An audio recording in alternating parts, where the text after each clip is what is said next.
This podcast is brought to you by North Carolina's electric cooperatives.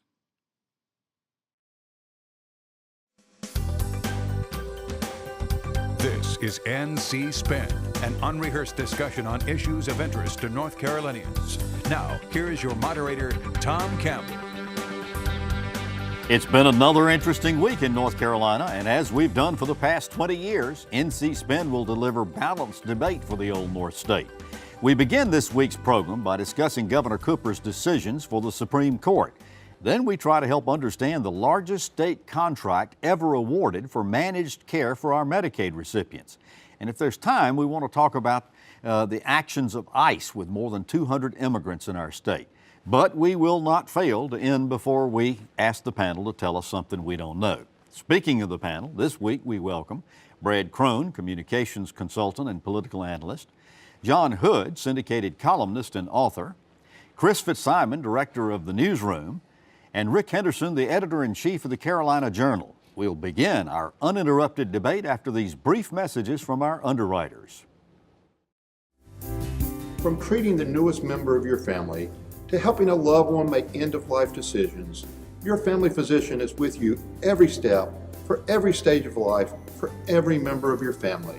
Despite a healthcare landscape fraught with potential landmines, family physicians across North Carolina are providing you a lifetime of committed, dependable medical care. Family Physicians, your trusted healthcare advisor for life. Life's busy, but you're in control. As an electric cooperative member, you have access to lots of tools to help manage your home energy use and budget, so you can focus on what's most important. Finding a North Carolina solution for covering the uninsured will reduce all our health care costs and lead to a healthier North Carolina. Let's find a solution for covering the uninsured. Visit careforcarolina.com. NC Spin is brought to you in part by the North Carolina Farm Bureau. The Farm Bureau and Agriculture. We keep North Carolina growing. We begin this week by joining the thousands of people across our state and across the nation in mourning the death of Congressman Walter Jones last Sunday on his 76th birthday. Those of us who knew him always admired Walter, and we could probably devote the rest of this show in tribute to him. Still probably wouldn't do him justice. A lot of accolades at his funeral on Thursday. Our great sympathy extends to his wife Joanne, his daughter, and his extended family. And there's already started to be a great speculation as to who will replace him. However, we think that discussion inappropriate at this moment, and instead we respect Walter and his family's sympathies during this time, and will delay that topic to another time. Let's get started. North Carolina Supreme Court Chief Justice Mark Martin surprised many by announcing he'd be retiring at the end of this month to become Dean of the Regent University School of Law. Governor Roy Cooper also surprised some by naming current Chief Justice Cherry Beasley as chief to replace Martin. This leads another vacancy for Cooper to fill on the highest court. Rick Henderson, tradition was that when a Chief Justice vacancy occurred, the governor appointed the longest tenured sitting justice to replace that chief. Republican Paul Newby had seniority on the court and made no bones about the fact he wanted to be appointed, but Cooper named a Democrat instead. Were you surprised? No, not at all. The governor has the constitutional authority to fill vacancies on the courts. Elections have consequences, and Governor Cooper's a Democrat, and he picked Cherry Beasley to replace Mark Martin on the court. What's interesting here is that, to use a cliche, the governor is playing the long game here politically, because he could have picked Robin Hudson, who has been on the court longer than Justice Beasley. But Robin Hudson, many speculated he would. That's right. But Robin Hudson, if she were to win re-election in 2020, would have to retire midway through her term. And Cherry Beasley is the youngest member of the court. She's younger even than Mark Martin. And so she could conceivably serve as Chief Justice for as long as 20 years, if that's what she wants to do, and she wins elections. And one of the interesting things about this is that Newby came out with a very harsh statement, I thought, very partisan statement against Cooper for appointing. And yet, Governor Jim Martin did exactly the same thing, if you remember. Absolutely, in Rhoda putting Billings on the in 1986, Justice Branch retired. Chief Justice Branch Joe retired. Branch, yeah. Jim Exum was the Democrat in line, and he appointed Rhoda Billings to be Chief Justice. She served out through the November election. You remember Judge Exum ran for Chief Justice in that election, I think it was 1988, and actually won, or it was November of 1986, and beat her for the seat. So it's not without precedent. But Rick, you're absolutely right. The governor's looking at having diversity at the top of the ticket, and having an African American running for Chief Justice help motivates the base within the Democratic Party. And Chris, not only is she the first African American woman to ever be Chief Justice in North Carolina, she's one of the youngest Chief Justices we've ever had. However, she's got pretty good experience, 20 years on the bench on the Supreme Court since 2012. How significant was this appointment? Well, I think it was significant for all the reasons that you've heard. I think Justice Beasley has distinguished herself, you mentioned, in her career. I was a little disappointed, not that Justice Newby would be disappointed or would even voice that disappointment, but I thought you mentioned it, the partisan nature by which he did it, I think illustrates sort of where we are in the current climate in North Carolina. And he wasn't alone in that. No, he wasn't, but he was. Robin Hayes, the Republican Party. Well, but you expect it from Robin Hayes. I guess what I'm saying is a justice of the Supreme Court, I think, could have probably done that in a way that was less divisive. Yeah, because we would like to think our courts are not quite so partisan. John, in addition to that, Chief Justice Beasley is now going to have an opportunity to appoint a new administrator for the offices of the courts, because not only is Mark Martin leaving, but he's taken the director of the office of the courts with him. Marion Warren. Yeah. Any ideas, any names, any suggestions, any people that are being rumored for that? Or I haven't heard names. Maybe others have names, but I will tell you that position is not unimportant. It's not as if it's a policy-making job. It's not the same as being a cabinet secretary for a governor or something. But the administrative office of the courts is not only a powerful and influential job in state government, but it is a complex one, because on the one hand, you've got an administration role, but some of the people for whom you are serving as an administrator are separately elected, including district attorneys, including court clerks, including the judges. And so it is a very complex job. And I suspect, sort of like with Marion Warren and with some of the other past holders of that position, they need to be looking at someone who has experience in the system, probably as an elected role, either a DA or a judge or something like that. Somebody explained to me the AOC makes the trains run on time. Making sure judges imagine that each car in the train had its own engine. Right. I mean, that's what's challenging about this. It is, because you've got DAs, clerks, and Tom, our courts have serious issues in front of them. They are terribly underfunded, in particular in the IT section. And you've got to give the current Chief Justice props for putting money into IT, but it's the first step. It's a long road. All right, Rick, so Sherry Beasley's going to have to run in 2020. Right. Which is another one of the considerations, because if the same thing happens here as happened with Rhoda Billings back when she was running for re-election, she's off the bench. Right. She's through. Newby's already declared that he's going to be a candidate for that in 2020. Any other names? For chief, no. But we do have already Phil Berger Jr., who's on the Court of Appeals, who said that he is going to run for Newby's seat. And also Tamara Beringer, who was recently a panelist here on NC Spin, has expressed interest in potentially running for the Court of Appeals, maybe for the Newby seat, maybe for the seat that will open. And Lucy Inman, who is currently on the Court of Appeals. That's right. And there'll be another election. And that's got to be in 2020. In fact, there are going to be three elections in 2020 three for the Supreme Supreme Court Court. seats up. The governor has one more appointment, Justice Beasley's seat, which is now vacant because she's moved over to be Chief Justice. So we haven't heard the end of the news about the court and who's going to be appointed, who's going to run. This may not happen because, as I understand it, if the governor were to pick someone off the Court of Appeals, that seat would go away. Right. So that seems unlikely. Because that court has got to shrink from 15 down to 12 members. Correct. John, you worked with Chief Justice Martin on a commission to try to reform courts in North Carolina. So you've had a close working relationship. What's his legacy going to be? Well, Martin was thoughtful. He was well liked. He was thinking ahead, as Brad is getting at. I mean, part of being a Chief Justice is just being a justice on the Supreme Court. Part of it is attempting to if you can, to get to consensus on an issue that might otherwise be controversial, like we see at the federal level. But some of this is an administrative role, Yes. In conjunction with the AOC and the staff there, thinking ahead 5, 10 years, 15, 20 years. They had a lot of discussion about the changing practice of law and how so many people are pro se litigants. In other words, they're representing themselves. How is the court system going to accommodate that? We're not just going to hire a lawyer for everybody who wants to take a case to court. Yep. So this is a complex job, and I think that He's Justice only Martin 55 years old. did a very praiseworthy job at it. The other role you didn't mention, I agree with all that, is that you sort of are the de facto spokesperson for the court system. I mean, you're the person, you give the State of the Judiciary speech, you're the person people look to, and I thought Martin fulfilled that role as well. That's a big one for Justice Beasley to step into. A lot of people were surprised, as I said at the introduction to this, because he stepped down. He was 55, he had 20 years in. According to what some advisors told me, he had sort of reached the peak of his earning and retirement benefits, Right. and at that age could go out and start a new career. He had wanted to perhaps be considered for a federal judgeship. That didn't happen. Right. The chancellor at Western Carolina, his alma mater, that didn't happen, and so this was his move from that standpoint.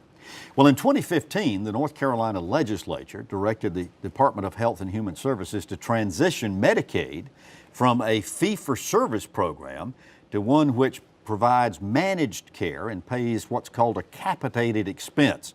In other words, a certain amount per recipient each month. Secretary Mandy Cohen and Medicaid Director Dave Richard announced the largest contracts ever awarded in state history to 4 statewide MCOs and 1 regional care provider group. Brad, this was a major announcement. Some say it could change health care in our state. Do you agree? I agree totally, Tom. And it's another situation where we have the first step in a very long process, a very capable, comprehensive review. They set the standards, went through the applications and the bids, released the initial bids. Some of the hospital providers and some of the healthcare providers in the state have said, whoa, let's slow down a little bit, simply because they weren't necessarily included as key I want to get providers. to that in a minute. So it is the first step. We will have appeals, and we'll see where it ends up at the end of the day. There was a fair amount of pushback to this transitioning over to MCO, even though a number of states have done it, because it has had sort of a spotty record throughout the states as to how well it performs. After all of this process, after we went through here, after seeing what took place, particularly after Secretary Cohen's presentation to the legislature on Tuesday, outlining all, do we feel better about NCOs now? I think we probably should, because Secretary Cohen came in after her predecessor, Aldo Noval, had taken over a system that was running huge deficits every year, that was having to get backfilled money from the General Assembly, because essentially there were no cost controls on the Medicaid system, and there were very few reviews of actual patient outcomes.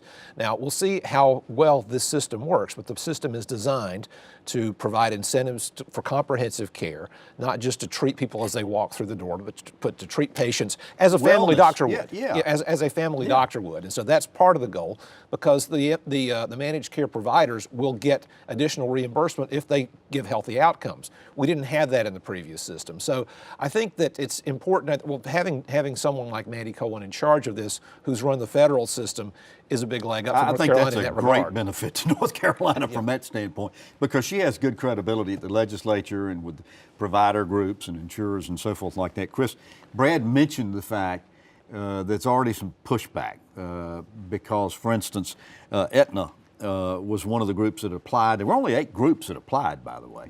Aetna was one of the groups that applied. In the rating system, they came 2 points below a group that was accepted for statewide provision of this. They're upset about it. And of course, the hospitals, a consortium of hospitals in North Carolina, they're really upset about it. Is there recourse here? Well, I don't know. I mean, anybody's going to be upset if you were 2 points below the line and you were the last one. You didn't get weren't awarded a bid. I think though, Brad mentioned, everybody's mentioned, this is a very long-term process. I'm sure there will be some litigation. I'm sure there will be appeals to various agencies. But I think one of the things when we talk about Medicaid, we think of health care for all of people who are watching this who are healthy. Think of their own health care. The vast majority of Medicaid spending is not for healthy people. The vast majority of Medicaid spending is for people with disabilities, people who are elderly, people who are blind, pregnant women, kids, all these people who, and Secretary Cohen knows a lot more about this than I do, and I support her move, but with just a word of caution, judging the success and the outcomes with patients in those categories, which are the majority of the people who receive Medicaid, not healthy individuals, is a little different. And I'm still a little uncomfortable as we go forward. I hope we all keep that in mind, that we can't expect the outcomes to be the same. We have to know going in that that's who we're trying to help. And thank goodness we're trying to help them. But I'm a little worried about the transition. It may not Just to be happen clear, overnight. though, this phase only deals with the children and parent component. Right. So we're not talking right now about managed care and the disability group, the highest cost group Right. that Chris is talking about. What I would say quickly about the providers, and this is at risk of oversimplifying a complex formula and a complex issue, one of the major issues had to do with the experience in running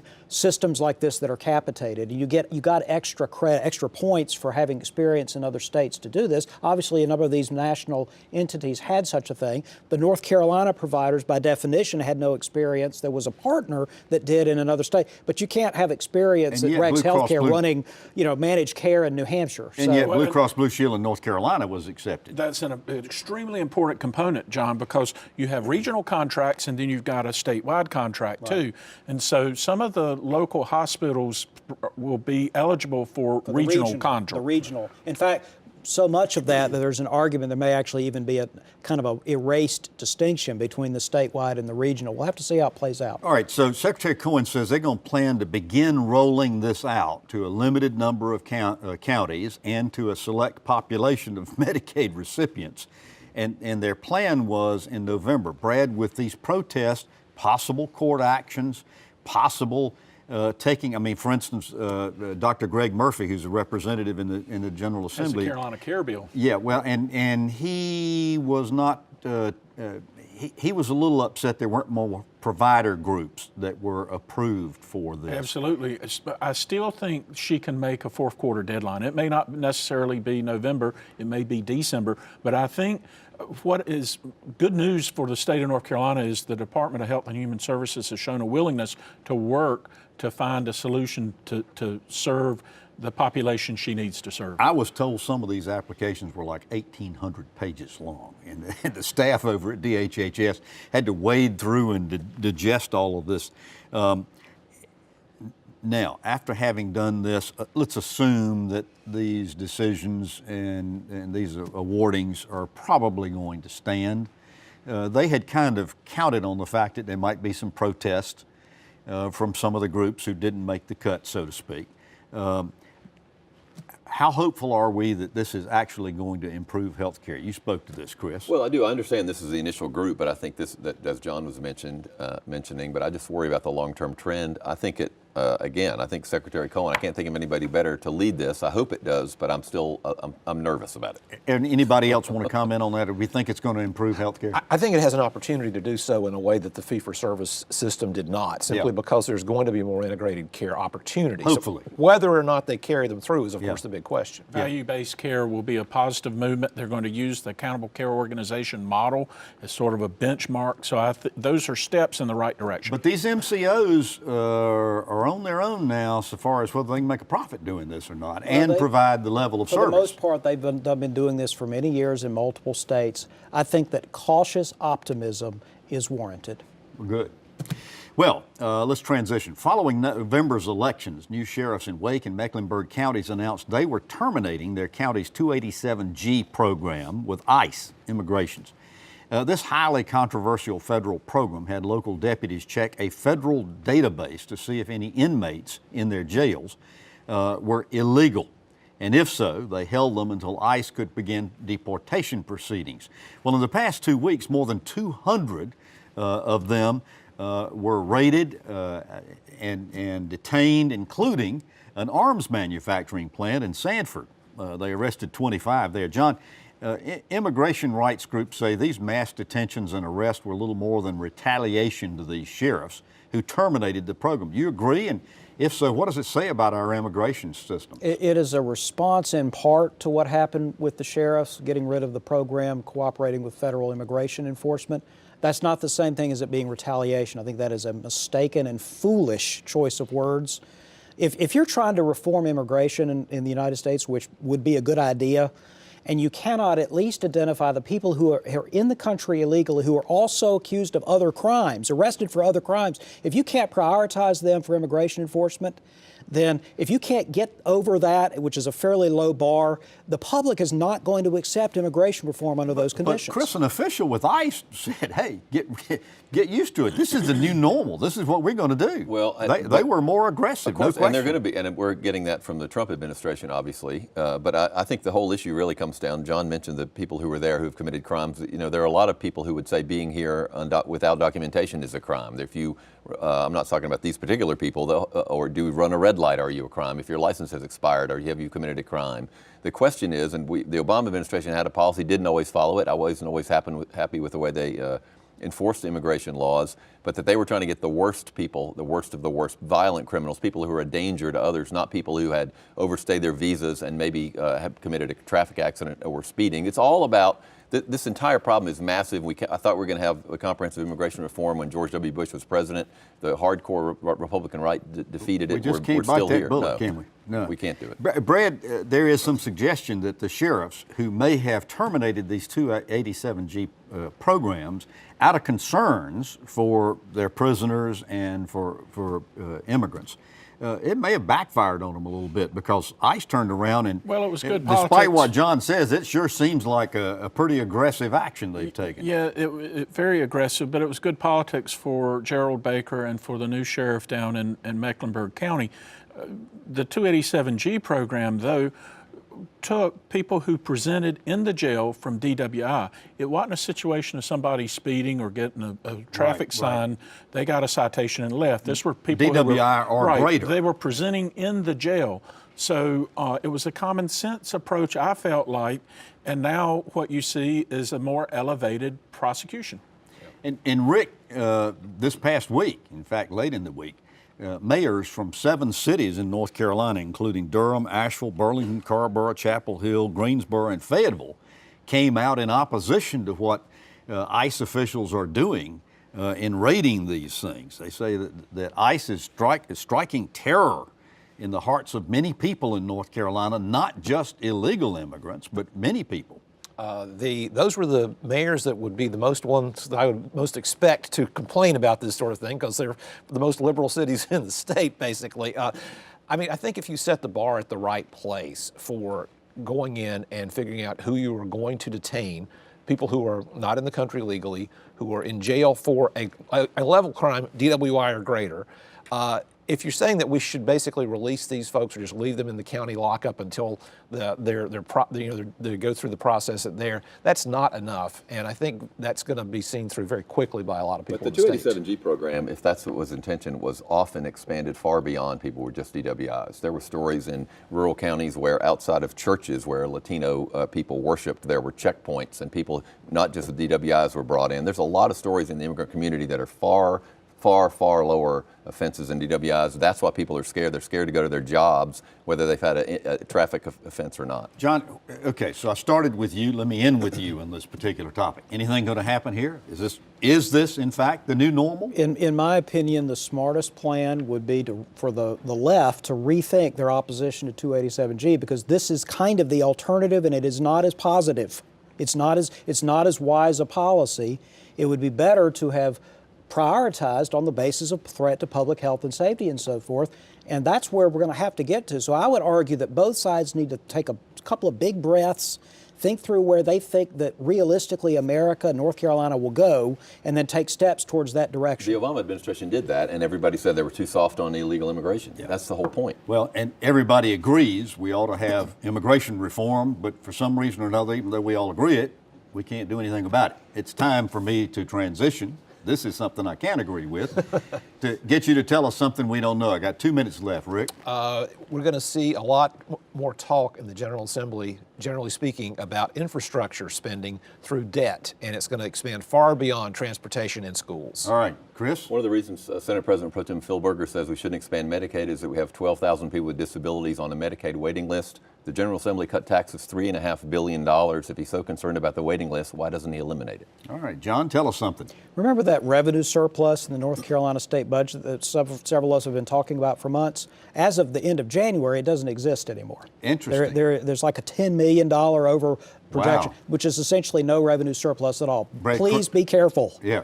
North Carolina made lose a rural hospital. Washington County Hospital did not make payroll last week. They are on the credit watch list right now. That would be 6 rural hospitals we've lost in the last 2 years. Interesting. And there's some of these counties that are also in trouble so far as payments are concerned. And Absolutely. finances are concerned. And of course, some of that leads to discussion about maybe we should consolidate some of these counties in North Carolina. Maybe we don't need 100 counties in North Carolina. Going to be interesting discussion. All right. Well, you've heard our spin on the issues of the day. To stay informed all during the week, sign up for our free weekly email newsletter. Give your feedback and read my weekly column. Be sure to visit our website on ncspin.com or catch NC Spin on Facebook, and join us next week for more balanced debate for the Old North State. Until then, stay informed and watch out for the spin.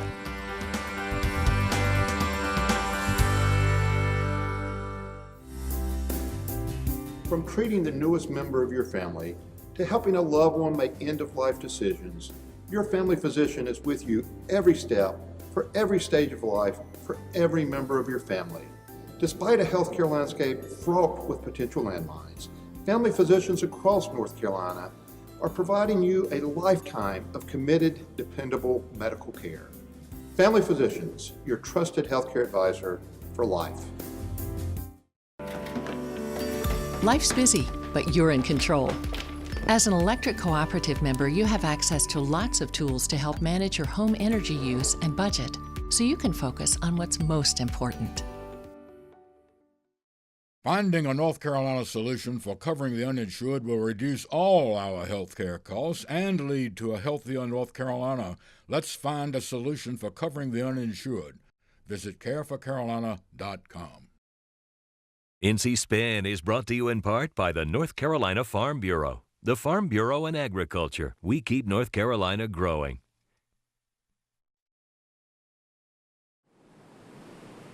North Carolina Channel is made possible by the financial contributions of viewers like you who support the UNC TV network.